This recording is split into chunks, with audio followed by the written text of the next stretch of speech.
got moves? Oh, Jared. Okay, y'all. The one thing that I learned while taking international marketing and international business and economic classes when I did go to college, okay? And I taught a lot of those courses as well, too, even though I have 3 years in ninth grade. I really excelled in college when I did go and take it serious until I figured out how to start my own. But one of the things that I did learn, especially being a well-traveled child, because my parents were military and things like that, that's part of the reason why I didn't get a great education, because moving from so many damn different school systems and shit like that, and you speak German, you speak French, you speak English, you speak Ebonics, y'all just don't even go to school. So here's the thing. I learned that any country that you go to, it is best that you do your research and your due diligence before you enter said country so that you can fit in with the culture. You don't just get your ass on no plane. You don't just accept no job, going up over there thinking you're going to do what you can get away with doing here in the U.S. and maybe many other countries, and think you gonna carry that shit on up over there. Now, I keep y'all well abreast on things that are going on internationally because I do travel a lot. I have a lot of family that lives everywhere. And frankly, I wanna know where I should go and where I can't go. Right now, I'm not going to Dubai. I'm never going to Bali. Never going to nowhere near Indonesia. I wanted to go at one point. I did.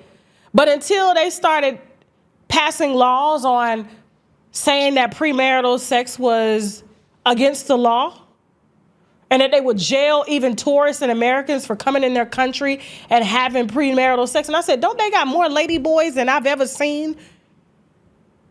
They lady boys is right up there with Thailand and the United States. We call ours niggas in wigs. So when I see stories like this of black men, and I thought this was the female version of Brittany Griner right here.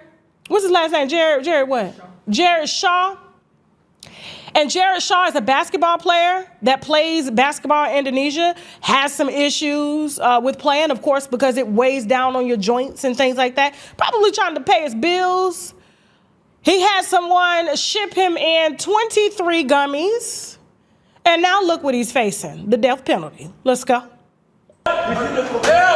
This is Jared Shaw from Dallas calling for help as he is being arrested in Indonesia.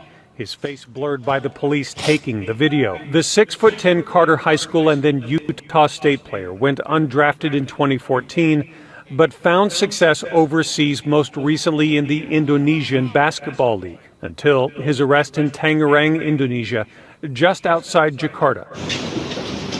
Police there paraded him in front of the local media, made him climb onto a press conference stage and stand with his back to the audience while they detailed the charges against him. Police say they intercepted a package sent to him by a woman in Thailand. Delta 9 THC candies and gummies worth about $400 that they allege he planned to sell and share with other players. Strictly illegal in Indonesia. Possession alone could mean a minimum sentence of 1 year. Now, possession alone 1 year, but they saying that this man is facing either life in prison or the death penalty. Now, y'all saying that this is Brittany Griner all over again. It really is. But look who our president is. You think he finna trade somebody for that? Brittany Griner got lucky. She had somebody fighting for her on this end called a wife that they legally recognized here in the U.S. Because, hell, that's illegal over there, too, in Russia. When are y'all going to learn? So many people I see in so many different countries. Oh, my God, I travel so much. And I see them doing Americanized shit. And I'm like, y'all in the wrong motherfucking space. Ain't nobody here to save you. Jail over here versus jail over there. Very different. You got air conditioning, a warm bed, 3 meals a day on taxpayer dollars. Go around and go to jail somewhere else. Somebody else got to bring you food every day to make sure you eat, or you will die of starvation in that jail. But I don't see President Trump coming to get him. I just don't. His money is tied up in building ballrooms.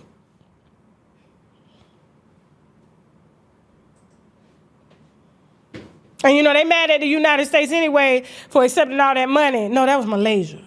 That was the wrong country. Malaysia. My bad. But anyway, y'all pray for Jared Shaw. They do have a GoFundMe for him. I will try to get my team to link it below this video or even post it to my page because he does need help. His family does need help because they're trying to figure out how to get him the hell up out of there. I don't know. I just don't know how many times it's going to take for us to learn. And Delta 9 ain't even real weed. That's the thing about it. Delta 9 is like damn near synthetic. It's not real. It's candy.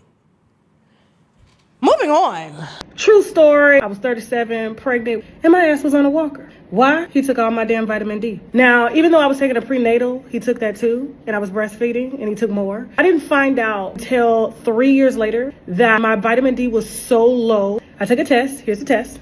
And as you can see, severely so low in vitamin D3 that they had to supplement me 50,000 IUs, my doctor, okay, at 40 years old. I couldn't walk from my office to my house, which was across the street. I had to wear thick sole shoes just to ease up the pain on my feet. Would have known it would have been a simple vitamin deficiency. And so for that reason, I keep me some vitamin D3. Why? Because it helps the body to absorb calcium, to support the immune system so that the immune system won't cause inflammation, which will cause pain. And so this is the one that I particularly use, which is 10,000 IUs. It is flavored. I love that it has vitamin C here. You don't need to take it every day. I would suggest that you do talk to your doctor. You may need a test. Hop on shoptkdeals.com. Use the coupon code TK10 to get 10% off this very potent vitamin D3, okay?